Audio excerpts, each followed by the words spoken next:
Hello everyone, আশা করি সবাই ভালো আছো। চলো দুপুরে কী দেখলাম সেটা দেখি আজকের এই ব্লগে। প্রথম নিলাম একটু কচু শাক। কচু শাক তৈরি করা হয়েছে বুট দিয়ে। কচু শাক দিয়ে ভাতটা খেতে আমার খুব ভালো লেগেছে, আর বুট দিয়ে যখন কচু শাকটা করা হয় তখন খুব ভালো লাগে আসলে খেতে। কচু শাকটা খুব ভালো হয়েছে খেতে। তারপর আমাদের শো স্টপার এসে গেছে খাসির মগজ। খাসির মগজটা কেমন হয় আমি আগে জানতাম না, এবার প্রথম খেয়েছিলাম আসলে।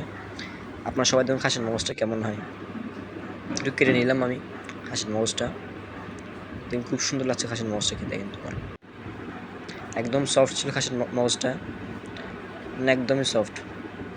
মানে আসলে খাসির মাথা কখনো আমি খাই নাই, মেনলি মগজটা আজকে প্রথম খাচ্ছি খাসির মগজটা আমি।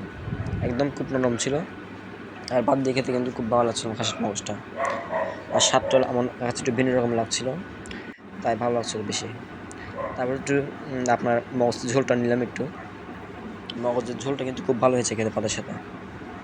আমার প্রথমে খুব ভালো লেগেছে ঝোল দিয়ে মগজ দিয়ে ভাতটা খেতে। মগজ আমি একটু নিলাম, আসলে খুব স্বাদ ছিল মগজটা,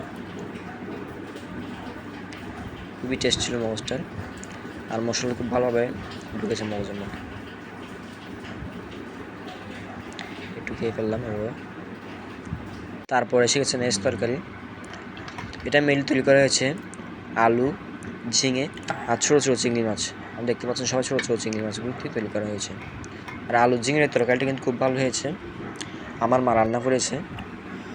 তিন তরকারি আমার মা রান্না করেছে, খুব ভালো হয়েছে আসলে। ছোটো ছোটো চিংড়ি মাছগুলো আসলে খেতে খুব মজা হয়েছে। আর খাসি আসলে আলু আর ঝিঙের তরকারিটা কিন্তু আমার ঝোল দিয়ে মেখে খেতে খুবই ভালো লেগেছে আসলে, খুব দুর্দান্ত ছিল। আসলে সবার এই ব্লগটা খুব ভালো লেগেছে। যদি ভালো লেগে থাকে একটা লাইক কমেন্ট শেয়ার করে পাশে থাকবেন, একটা প্লিজ সাবস্ক্রাইব করে আমার চ্যানেলের সাথে থাকবেন। ধন্যবাদ সবাইকে। আর সবাই যদি একটা সাবস্ক্রাইব করেন আমার জন্য, আমি খুব খুশি হব। আসলে সবাই একটা সাবস্ক্রাইব করবেন আমার জন্য। ধন্যবাদ সবাইকে।